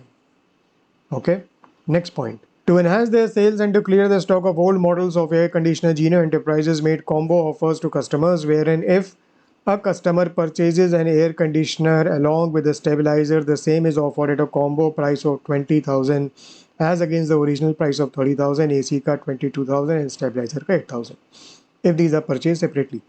During October 2022, Geno Enterprises had made interstate supply of 10 numbers of such combo products. तो इस सप्लाई का नेचर क्या है? कस्टमर्स सिर्फ एयर कंडीशनर भी ले सकते हैं या सिर्फ स्टेबलाइज़र भी ले सकते हैं, पर अगर वो दोनों लेना चाहें तो कॉम्बो ऑफर अप्लाई होगा और 20,000 के प्राइस में सप्लाई किया जाएगा। तो this will be in the nature of a mix supply. 2 or more individual supplies of goods or services made in conjunction with each other for a single price, right? Where such supply does not constitute a composite supply, और इस case में rate of tax will be the highest rate of tax which is applicable to the supply which attracts such rate. तो जिस supply का highest rate of tax होगा वही rate इस पूरी सप्लाई पे लगेगा। तो इंटर स्टेट सप्लाई है तो IGST चार्ज होगा, and it is a mix supply. तो रेट बेसिकली क्या है? एयर कंडीशनर और स्टेबलाइज़र का रेट इसमें क्या दिया हुआ है? एयर कंडीशनर का दिया हुआ है 12% IGST और स्टेबलाइज़र का 18%। तो 18% इज़ द हाईएस्ट रेट, तो 18% के हिसाब से पूरा वैल्यू ऑफ सप्लाई टैक्सेबल हो जाएगा। तो 20,000 इंटू 10 2 लाख हुआ, और 2 लाख का 18% 36,000 IGST। तो ये बेसिकली आउटपुट टैक्स लाइबिलिटी हमारी आ गई IGST की 36,000, CGST and SGST each of 60,000। ठीक है, ये हमारी आ गई आउटपुट टैक्स लाइबिलिटी। अब देखेंगे कि ITC के बारे में क्या दिया हुआ है और हम कितना ITC अवेल कर सकते हैं। Point number 4, purchased business class air tickets for intra-state travel from Guwahati Airport, Assam to Dibrugarh Airport, Assam for its executive employees relating to business of the concern. Basic airfare was 40,000 and airline charges GST at the rate of 2.5%, CGST, SGST each on basic freight in case the same is applicable. तो जैसा कि हम जानते हैं कि आसाम में अगर flight terminate हो रही है, ओरिजिनेट हो रही है, तो एग्जेम्पशन मिलता है, GST एग्जेम्पशन मिलता है, लेकिन वो तभी मिलता है जब इकनॉमी क्लास में ट्रैवल हो। यहाँ पर बिज़नेस क्लास में है तो इसका मतलब एग्जेम्पशन नहीं मिलेगा, तो GST पे करना पड़ेगा, CGST एंड SGST, क्योंकि इंट्रा स्टेट है, और फिर ITC क्लेम कर सकते हैं। तो 40,000 पे 2.5% के हिसाब से तो क्या पोजीशन बनेगी? GST on intra-state air travel not exempt as not economy class, though travel is within Assam, तो 1,000 का ITC इसमें बन जाएगा। अब आगे देखते हैं additional information. Point number B, in respect of few of the invoices relating to FY 21-22, इसका मतलब the preceding year, involving IDC of CGST 20,000, SGST 20,000 and IGST 80,000 was not taken earlier. Geno Enterprises now wants to avail credit in respect of such invoices in the current month, मतलब अक्टूबर 2022। तो ITC claim करने की time limit क्या है? ITC claim करने की time limit क्या है? These invoices relating to FY 21-22 and ITC can be claimed till the earlier of 30th November 2022 और furnishing of relevant annual return। यहाँ पर एज्यूम करके हम चल रहे हैं कि एनुअल रिटर्न अभी FY 21-22 की it has not been filed yet. ठीक है, तो अक्टूबर के मंथ में ITC क्लेम किया जा सकता है, ITC क्लेम किया जा सकता है। सो टोटल ITC जो अक्टूबर में हमारा बन रहा है वो IGST 80,000 का, CGST 21,000 और SGST 21,000 का। और अब we will proceed to utilise the ITC। पहले क्या करेंगे? ITC ऑफ IGST जो कि 80,000 है is first utilized towards payment of IGST and then towards payment of CGST and SGST in any order and any proportion, right? यहाँ पर हमको basically net GST payable in cash को minimise करना है। Okay, तो उसी हिसाब से हम यूटिलाइजेशन करेंगे। तो पहले तो 80,000 का जो आईजीएसटी है that will be fully utilised against IGST output tax liability of 36,000। ठीक है, बाकी जो बैलेंस बचा उसमें 39,000 हम सीजीएसटी के अगेंस्ट यूटिलाइज कर सकते हैं और एसजीएसटी के अगेंस्ट बैलेंस 5,000 यूटिलाइज कर सकते हैं। सीजीएसटी के अगेंस्ट 39,000 क्यों? क्योंकि बैलेंस फिर 21,000 बच जाएगा सीजीएसटी का, जो सीजीएसटी के आईटीसी के अगेंस्ट फुली यूटिलाइज हम कर सकते हैं, right. So this will be the best course of action. अच्छा, 39,000 सीजीएसटी, एसजीएसटी 5,000, ये भी हो सकता है, या 5,000 सीजीएसटी 39,000 एसजीएसटी, ऐसा भी हो सकता है। तो यहाँ पर हम कह रहे हैं 39,000 सीजीएसटी एंड 5,000 एसजीएसटी। तो बैलेंस क्या बनेगा? IGST will become nil, CGST will be 21,000 balance and SGST will be 55,000. फिर नेक्स्ट स्टेप में ITC of CGST and SGST जो 21,000 ईच थे is utilized towards payment of CGST and SGST respectively. तो basically 21,000 यहाँ utilise हो जाएंगे, तो IGST CGST बन जाएगा निल और net GST payable in cash will be SGST of 34,000, right. तो this will be the answer to our question. Next question. Mr. Jayesh, a registered supplier of Mumbai, received the following amounts in respect of the various activities undertaken by him during the month of October 2022. ये details दी हुई हैं basically outward supply की, because he has received all these amounts. और उसके बाद input services की भी details next table में दी हुई है, और नोट्स में दिया हुआ है कि all the amounts stated above in both the tables are exclusive of GST wherever applicable and aggregate turnover of Mr. Jayesh in previous year was 42 lakh. You are required to compute gross value of supplies. Gross value of supplies निकालनी है on which GST is to be paid by Mr. Jayesh for the month of October 2022. तो भले ही under forward charge या under reverse charge, the gross value of supply जिस पे Mr. Jayesh को GST पे करना है अक्टूबर में, वो हमको compute करना है। तो we will see point by point what should be the treatment. तो पहली टेबल तो बेसिकली हो गई ऑफ द आउटवर्ड सप्लाईज। पहला क्या है? Commission received as the recovery agent from a non banking finance company that is NBFC, और ये हमको पता है कि this is chargeable under RCM, under reverse charge. ठीक है, तो एनबीएफसी को बेसिकली इस पर जीएसटी पे करना पड़ेगा, मिस्टर जयेश को नहीं करना पड़ेगा, तो this is nil. Second point, actionable claim receive from normal business debtors. Schedule 3 में हमने पढ़ा हुआ है कि actionable claims are neither supply of goods not services, तो बेसिकली ये नॉन सप्लाई है।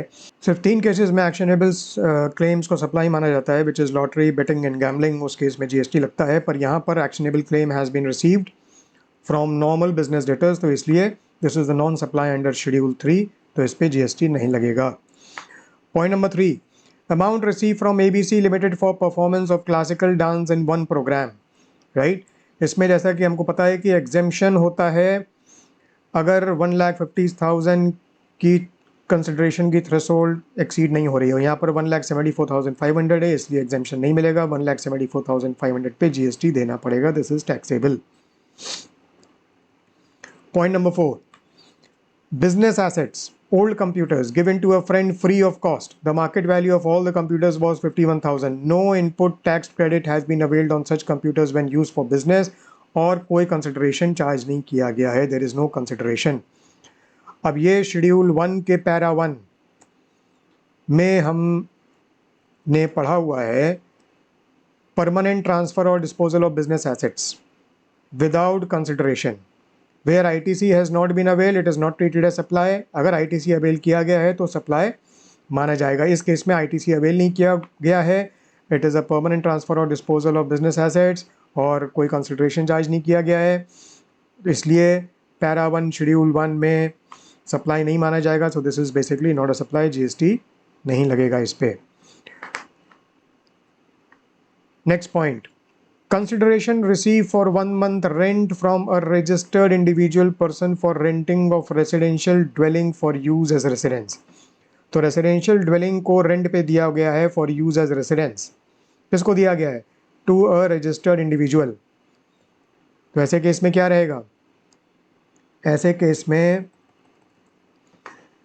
प्रॉपर्टी रेंटेड आउट रेसिडेंशियल है, पर्पस ऑफ रेंटिंग रेसिडेंशियल है और rented out to registered person है, तो एग्जेम्प्ट नहीं है, एग्जेम्प्ट नहीं है। और इस केस में आरसीएम लगेगा, इस केस में आरसीएम लगेगा। Tax is payable under RCM by the recipient of service. तो यहाँ पर मिस्टर जयेश को जीएसटी पे नहीं करना पड़ेगा।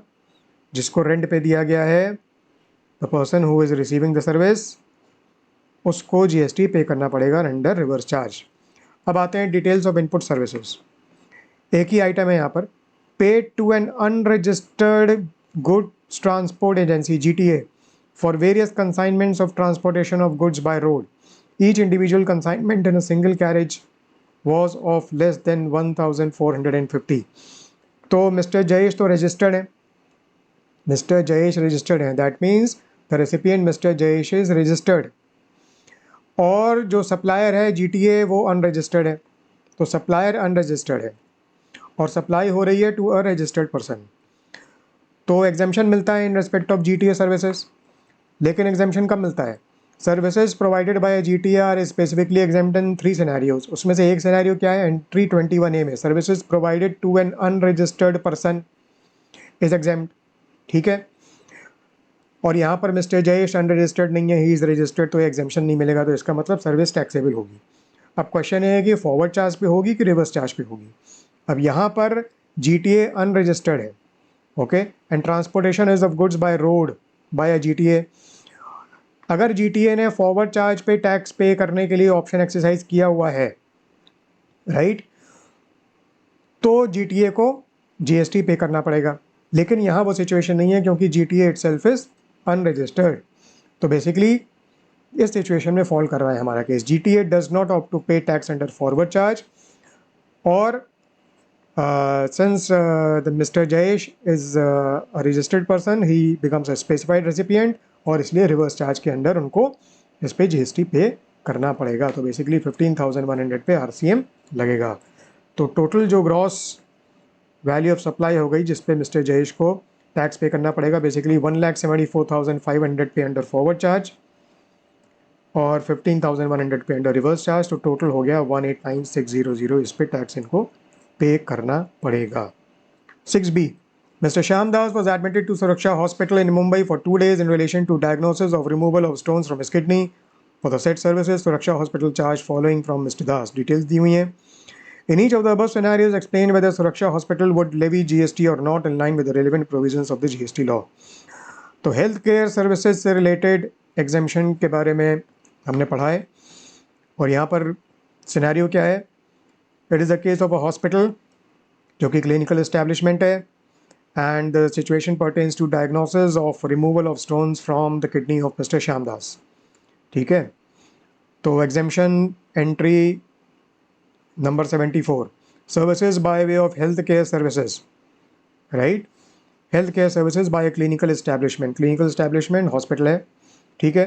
अब health care services means any service by way of diagnosis, diagnosis हो रही है हमारे केस में, in any recognised system of medicine in India and allopathy is included, so the case is getting covered as healthcare services by a clinical establishment, तो इसलिए such services will be exempt under entry 74।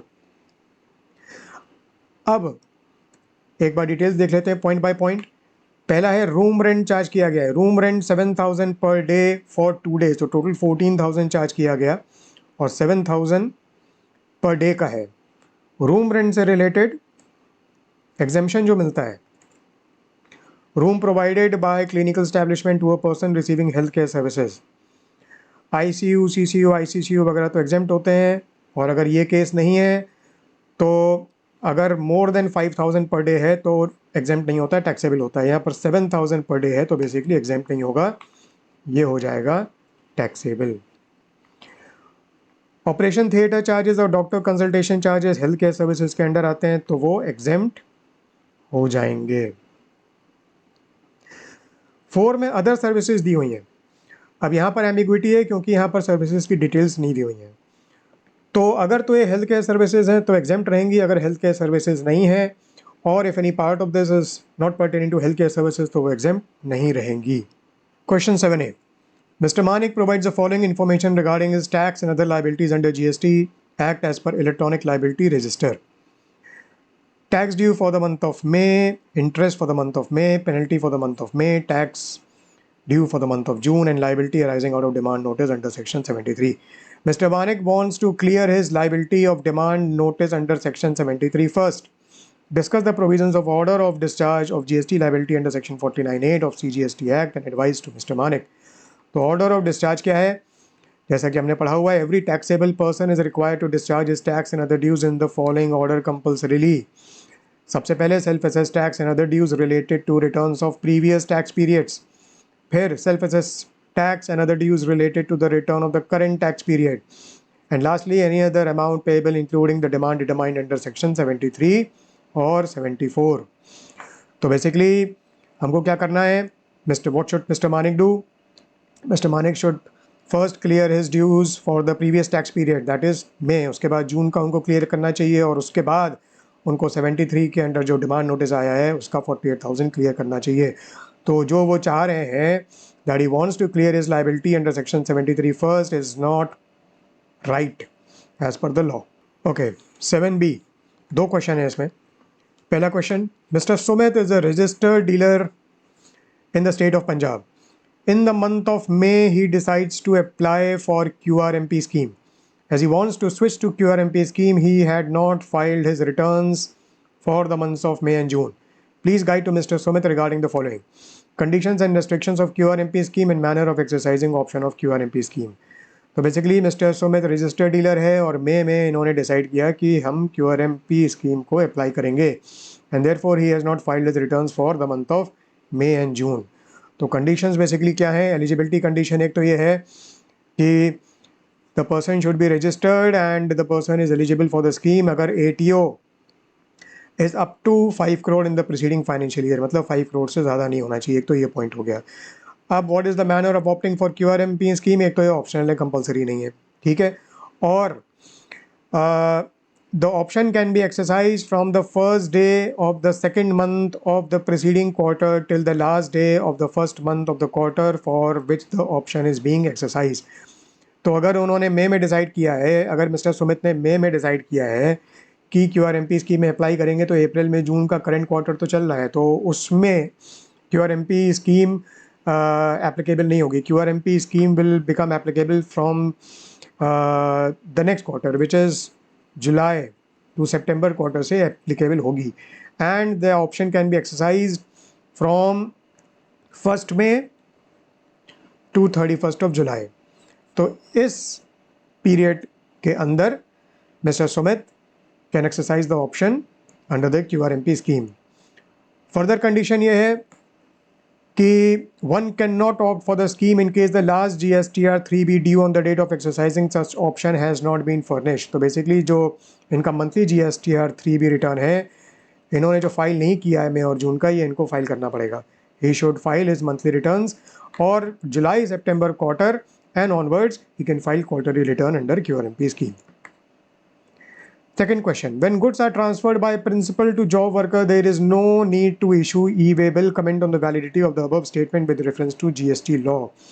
This statement is not correct in law क्योंकि e-waybill के provisions के हिसाब से अगर consignment value 50,000 से ज़्यादा है तब तो e-waybill जनरेट करना पड़ेगा।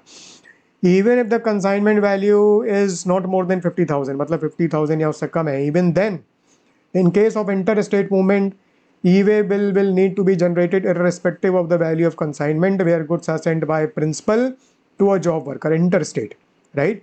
Principal to job worker. The e-waybill will need to be generated either by the principal or job worker if registered. तो ये बेसिकली पोजीशन है लॉ में। Question 8A, who are not eligible to opt for composition scheme for goods under GST law? तो composition scheme for goods की बात हो रही है, सर्विसेज की बात नहीं हो रही है। और जैसा कि हम जानते हैं, एक तो बेसिक क्राइटेरिया यही है कि registered person should have ATO in the preceding year of up to the specified limit. और स्पेसिफाइड लिमिट क्या है? 75 लाख और 1.5 CR की। अगर वो प्रीसीडिंग फाइनेंशियल ईयर में एक्सीड करती है तो एलिजिबिलिटी नहीं होगी। Further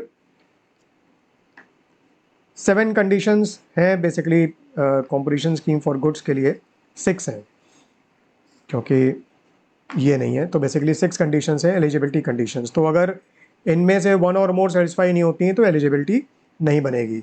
for example, he is not engage in the supply of services other than restaurant services up to a particular limit, right, और he should not be engage in making inter state outward supplies.